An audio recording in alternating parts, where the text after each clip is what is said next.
નમસ્કાર મિત્રો, સ્વાગત છે તમારું આપણી આ યુટ્યુબ ચેનલમાં જેનું નામ છે ગુજરાતી જીકેની જમાવટ. તો ગુજરાત સરકારે જે રીતે મિત્રો ઘણા લાંબા સમયથી કર્મચારીઓ વિવિધ જે પડતર પ્રશ્નોને એની માગણી કરી રહી છે તેના પર મિત્રો ગુજરાત સરકાર કોઈપણ જાતનો વિચાર કરી રહી નથી, પરંતુ ગુજરાત સરકારે તાત્કાલિક મંત્રીઓના જે દૈનિક મુસાફરી ભથ્થું છે તેમાં વધારો જાહેર કરી દીધો છે. જાણીએ વિડીયોમાં વિગતવાર કે ગુજરાત સરકારે જે સરકારના કેબિનેટ મંત્રીઓ છે, રાજ્યકક્ષાના મંત્રીઓ છે, તેમના દૈનિક મુસાફરી ભથ્થામાં કેટલો વધારો કર્યો છે અને તેનાથી મંત્રીઓને શું લાભ મળશે, ક્યારથી આ લાભ મળવાનો શરૂ થશે, તમામ માહિતી સાથે આજના વિડીયોમાં ઉપલબ્ધ છીએ. તો વિડીયોના અંત સુધી આપ બન્યા રહો અને જો ચેનલમાં આપ નવા હશો તો અમારી ચેનલને તમે લાઇક, શેર, સબસ્ક્રાઇબ કરી બાજુમાં રહેલું બેલ આઇકોન દબાવી ઓલ નોટિફિકેશન ઓન કરી લો, જેથી કરીને ચેનલ પર મૂકવામાં આવતા વિવિધ ભરતીઓના નોટિફિકેશન, આવા સરકારી કર્મચારી, પેન્શનર્સ તેમજ ભથ્થાઓને લગતા ન્યૂઝ તમને અમારે ચેનલ પરથી સરળતાથી ઉપલબ્ધ થઈ જાય. તો ગુજરાત સરકારે વધાર્યું દૈનિક મુસાફરી ભથ્થું, જાણો કોને થશે આનો લાભ. તો ગુજરાત સરકારે મંત્રીઓના પ્રવાસ દરમિયાન દૈનિક ભથ્થાના દરોમાં સુધારો કર્યો છે. આ ફેરફારો ગુજરાત સરકારના મંત્રીના પ્રવાસ ભથ્થા સુધારા નિયમો 2025નો એક ભાગ છે, જે ગુજરાત મંત્રીના પગાર અને ભથ્થા અધિનિયમ 1960ની કલમ 14 હેઠળ લાગુ કરવામાં આવ્યા હતા. નવા નિયમો મુજબ નવેમ્બર 2024ના રોજ અમલમાં આવ્યા છે, જેનાથી મંત્રીઓ જૂના દરે અગાઉ સબમિટ કરેલા બિલો માટે બાકી રકમ એટલે કે એરિયસનો પણ દાવો કરી શકશે.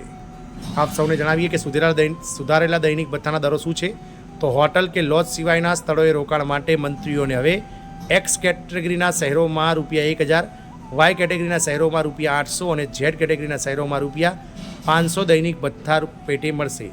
1983ના અગાઉના નિયમો હેઠળ અમદાવાદ અને દિલ્હી જેવા એ વર્ગના શહેરો માટે ₹48, જયપુર અને સુરત જેવા B1 વર્ગના શહેરો માટે ₹42 અને અન્ય સ્થળો માટે ₹30 ભથ્થા હતા, જેમાં ખૂબ જ મોટો સરકાર દ્વારા વધારો કરવામાં આવ્યો છે. હોટલ અથવા તેના જેવી સંસ્થાઓમાં રોકાણ કરતી વખતે મંત્રીઓને એક્સ શ્રેણીના શહેરોમાં દૈનિક ભથ્થું ₹2600, વાય શ્રેણીના શહેરોમાં ₹2100 અને ઝેડ શ્રેણીના શહેરોમાં ₹1300 મળવાપાત્ર રહેશે.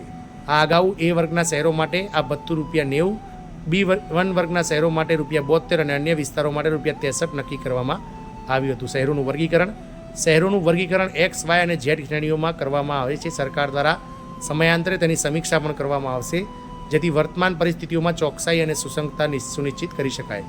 આ સુધારાનો ઉદ્દેશ વર્તમાન આર્થિક પરિસ્થિતિનો સાથે વધુ સારી રીતે સુસંગતતા લાવવાનો અને વિવિધ શહેર શ્રેણીઓમાં મંત્રીઓની સત્તાવાર મુસાફરી દરમિયાન તેમને વ્યાજબી વળતર પૂરું પાડવાનો છે.